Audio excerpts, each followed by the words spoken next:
Now, during the week that I was in the hospital, my employer fired me, and he fired me because he found out that I had a mental illness, and he was afraid that since I had a mental illness, I might axe murder his family or something like that. Um, and he was so sure that people would agree with his reasoning that he didn't bother to hide it. He made it overt that he had fired me because I had a mental illness. And um, there's a story actually attached to that I would like to tell, but I can't. I really need to move on. The point, though, is that when I got out of the hospital, I did not have a job, and I had no money, and I had to go and live with my father again in a house rather like this one. This is not the exact house, but close enough. Okay, so there I am with in my father's house, and I was soon presented with another no-win situation because my father found it. He just could not bring himself to believe that I had bipolar disorder, and for whatever reason, he would say that you don't have anything wrong with you that getting a job won't fix. In other words, you need to get out of my house and get a job, get out of my house, and move on. And at the same time, the psychiatrist that I'd been hooked up with, the psychiatrist was saying, "You do whatever you do, don't go looking for a job. The stress of looking for a job will likely kick you into another manic episode." So here I was presented with another no-win situation. My father was telling me that I didn't have anything that having a job wouldn't fix, and so he was pushing me to search for a job and get out of the house, get out of his house. And the psychiatrist was saying that if I did that, I would end up back in the hospital. Now, I will tell you, and then I'll move on, that this house of my father's was full of guns, guns with ammunition, guns that were unlocked, guns that were readily available. And here I was coming down from a manic episode, knowing that a severe depression was likely to be the next thing in the offing. In other words, staying in that house was a dangerous place, a dangerous choice to make, regardless of how my father felt about me being there. So I couldn't stay there. I couldn't look for a job. And so what was my option? Well, what I chose to do was I got a job that that would be, it was a very low stress job to get. It was a minimum wage job working at a Burger King. It used to be at the corner of North High Street and Lane Avenue. It's now a CVS pharmacy across from the B-Dub that is there. Anyway, I'd worked in fast food when I was in high school, and there I was going back as a cook at this particular Burger King. I found a room for $100 a month in a house that a number of undergraduates were renting, and that's how I made my start back, working at that Burger King, walking back and forth between that and the house on Northwood Avenue, that one little room, and that's how I got started. That's how I got started back, and that's how I resolved the problem of that particular no-win situation. I did get my life back together. Most of my friends pulled away. People will do that when you're in a jam, but a couple of people really stuck with me and had my back. And so that autumn, I began my graduate work on my PhD at the Ohio State University. And then in the summer of 1988, I went to Rand Corporation as an intern.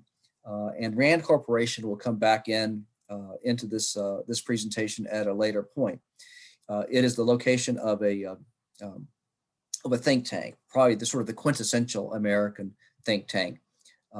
It does a lot of national security research. That was the end that I was in. That was the end of things that I was involved with. And it was at Rand Corporation that I met with, I guess, one of the first sort of lasting, I don't know what sort of lasting impacts, I guess, of having this bipolar disorder, which is that I was able to stay in the Army National Guard. That wasn't a problem. They were glad to have me. But the question of my having a security clearance was problematic. To do the job for which the Army had trained me required a security clearance. For that matter, working at Rand Corporation on a permanent basis pretty much involved having a security clearance as well. Well, it was during my summer at Rand Corporation I discovered two things. First, the people who employed me at Rand Corporation thought I was very good at my job and wanted to take me on permanently, which would have been a nice gig. Rand Corporation is in Santa Monica. It's a nice town in Southern California. Rand Corporation itself is within 200 yards of the Santa Monica beach, which is no slouch anyway, and the work was very, very interesting.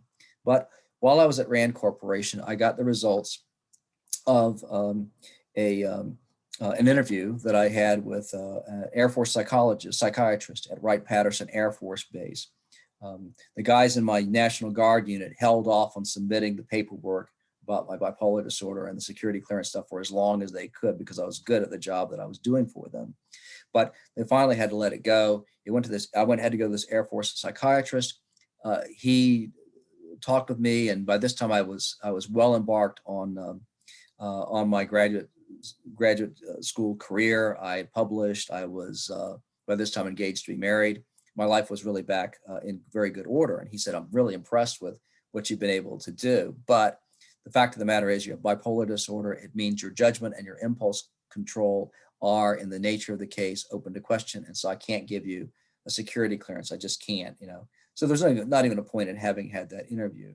Well, anyway, the official word, which I knew was coming, that I would not be able to have a security clearance came during the last week or two that I was at Rand Corporation. And so when I was offered the permanent position, I had to tell the guy who offered it to me that I wouldn't be able to have a security clearance. Well, there's an open side of Rand Corporation where you don't have to work with classified information, and there's the classified side of the house. And we both agreed that for the kind of work that I wanted to do, I would really need to have access to the classified side of the house. So that's the first door that closed to me as a result of simply having bipolar disorder, just the diagnosis, nothing to do with how I managed it. Now, before I move on, I will say that subsequently, the Defense Department changed its criteria with regard to mental illness. And now, as far as bipolar disorder is concerned, it's a function of how well you manage the disorder. And so when many years later, I became a visiting professor at the U.S. Army War College, I received a final security or secret clearance. And had it been necessary, my understanding is I could have been read in on top secret briefings. So that's how much the thinking about bipolar disorder had changed over time. But yeah, my experience at Rand was a little bit of a tough one for me from that standpoint, to do such a good job and then be barred from going through a door that I'd opened for myself pretty wide by the simple fact that I have a disorder over which I have no control, or cannot control having the fact of having it. But I did get my PhD, and I did become a professor, and it's a privileged life in many ways. I enjoy the opportunity to do something that I would do for free, basically, if I couldn't get paid for it. I love history, and I love being able to sort of wallow in history all the time. I enjoy teaching. I enjoy being an advisor to graduate students. This is a picture taken in 2017, in the summer, when two of my advisees both got their PhDs at the same time. On the left, your left, is John Romanesky. He is an Army captain. He was an instructor at West Point at that time. He's since moved on to another assignment. And then the guy on the right is Zach Fry. And Zachary also works for the military. He's in what's called professional military education, but he's also a really accomplished Civil War historian. And his first book was published not that long ago, and it's a tremendous book. It's already well regarded, getting great reviews and so forth. And so, it's a privilege to have had a chance to be involved with with helping these two people realize their potential. So. Well, what is the bottom line on all of this business of dealing with the challenges of life? Well, there's a scene from Uncommon Valor it's a film in which Vietnam veterans prepare themselves to go back to Vietnam to recover American POWs who are believed to still be there. This was there were a number of films made about this issue in the early 1980s. Many Americans believed that American POWs had not been turned over by North Vietnam at the end of the Vietnam War and were still being held. So there are at least three films that I can think of that deal with the theme of going back and trying to recover them. This is, I think, the first and probably the best of them, called Uncommon Valor. And this is a scene where there's you'll see there's a competition, kind of a team building competition that's going on. And what's happening is these Vietnam veterans are dealing with a young guy. They don't understand what he's there, but he's the one who's ineffectively working as their drill instructor. And well, here, take a look.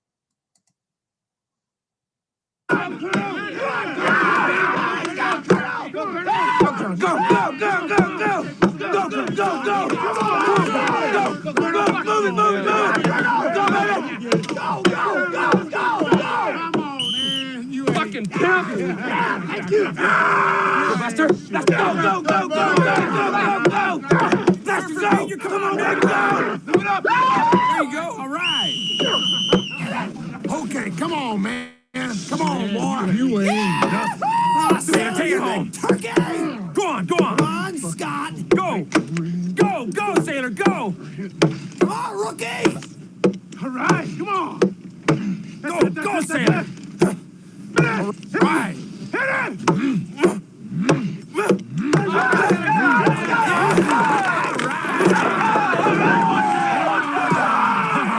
Yeah! What are you doing?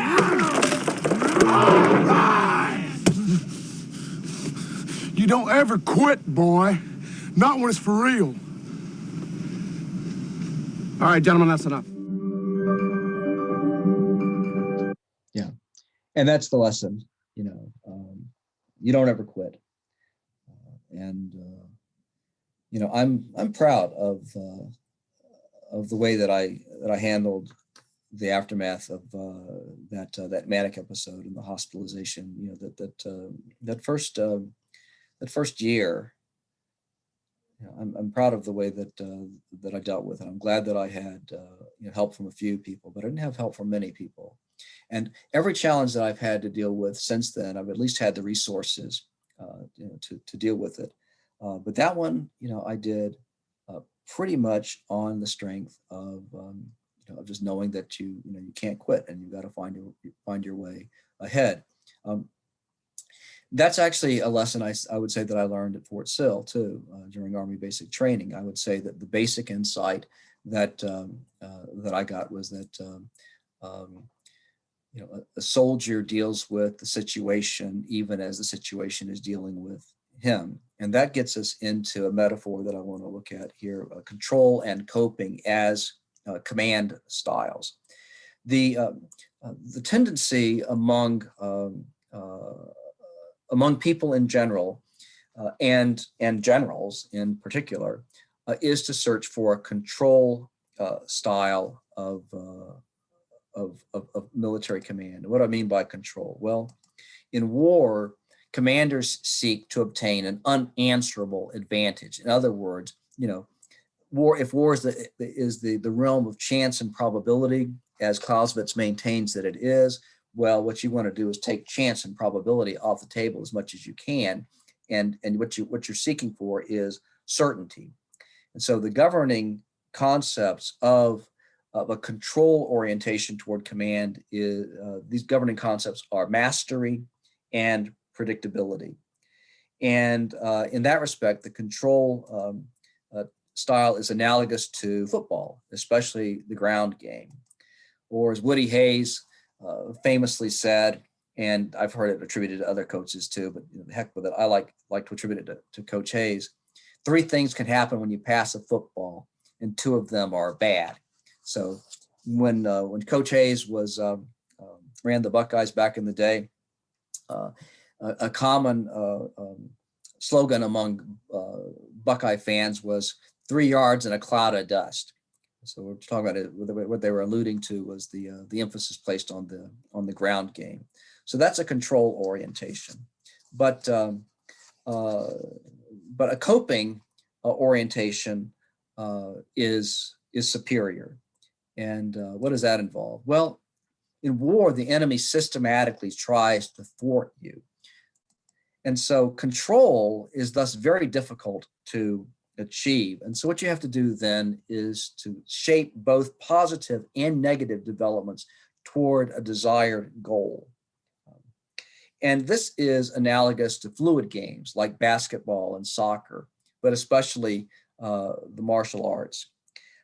And I use this coping versus control analogy at a staff ride that I did at the Civil War battlefield of Antietam once upon a time. I've done it a number of times, but the first time I did it, I had an interesting reaction from a colonel who heard me do it. He said he really liked the metaphor of control and coping, but he didn't like the term coping.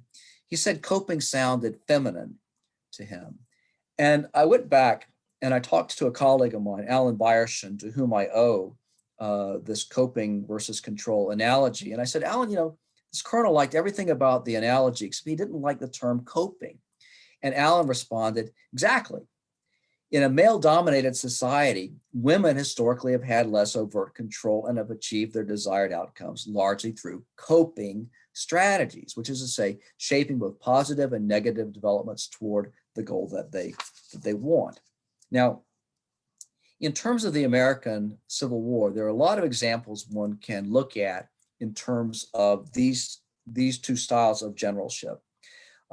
But the ones that I encounter, the battlefields that I go to most often, where you have a control-oriented command style and a coping-oriented command style, is the Battle of Antietam. And so I use George McClellan as my example of the control command style, and Robert E. Lee as my example of the coping-oriented command style.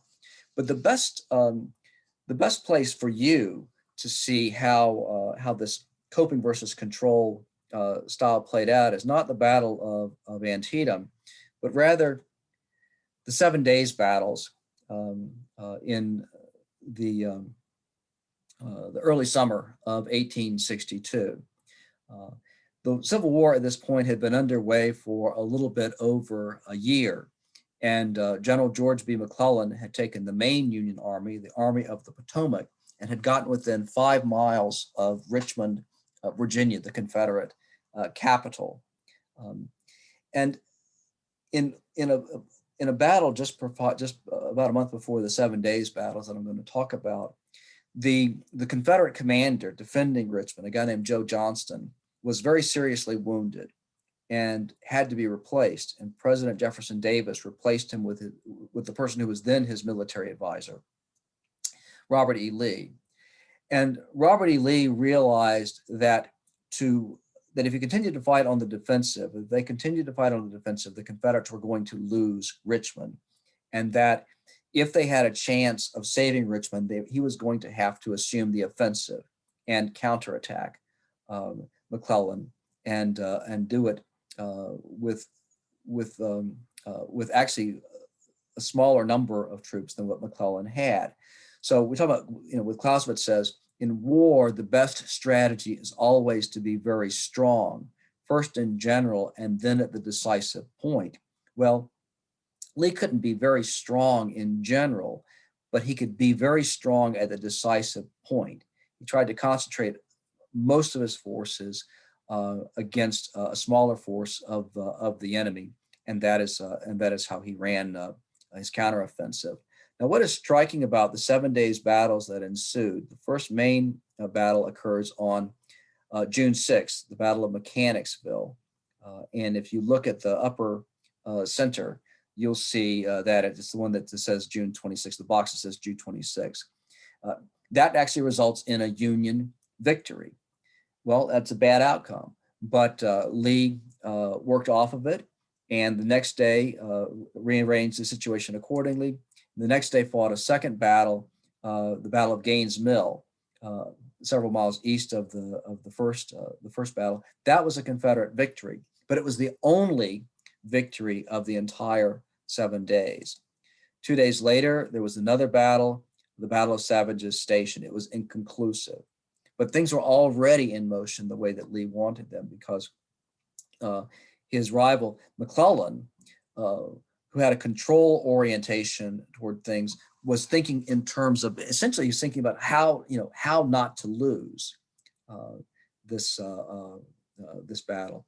The Confederate victory at Gaines Mill had forced McClellan to abandon one of his supply bases and to create a new supply base down at the James River. This is where he had his new supply base planned. And rather than do what Lee would have done, which is to employ a kind of a coping style to continue to stay as close to Richmond as possible and to sort of duke it out with the Confederates, McClellan wanted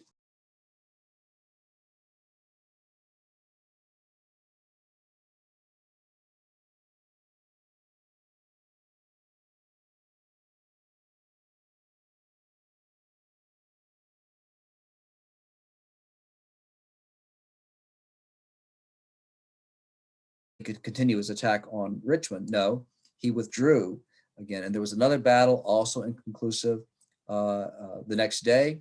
And then the day after that, there was another battle, which actually resulted in a Union victory. And yet the overall result of the campaign was that McClellan lost. The Lincoln administration which had never been enthusiastic about this particular plan of campaign on McClellan's part in the first place, ordered him to abandon it. The army began its withdrawal on August 3rd, 1862. Richmond was thus saved from capture, and Lee's victory prevented an early end of the war. And President Lincoln, and this will come into play later on, so just put it in your head, just because we'll draw upon it in a bit. President Abraham Lincoln shifted away from a conciliatory policy toward a hard war policy. Last point to be made here, in terms of this coping style,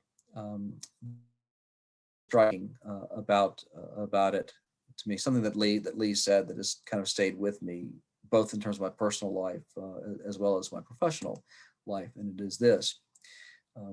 It's from a memorandum by a guy who interviewed Lee on a number of occasions after the war, when Lee was the president of Washington University, now Washington and Lee University in Lexington, Virginia. He interviewed Lee about his campaigns and noted that Lee took a lot of risks. And Lee's response was, as Allen paraphrased, everything was risky in our war. Lee knew oftentimes that he was playing a very bold game, but it was the only possible one. I think a lot of times in life, I find myself, in fact, placed in the position of playing a very bold game. But when I think about that, and sometimes wonder whether I'm running too many risks, I realize, as Lee did, that it's the only possible one in my situation, just as it was in his. I know I'm being mysterious about this, but the point is not to tell too much of my story. It is to say, though, that it is to illustrate, I guess, another point, which is that you can take what you encounter from military history, from our martial past, and apply it metaphorically to your own life. And that's something I do routinely. Okay, stop this, and head on from there.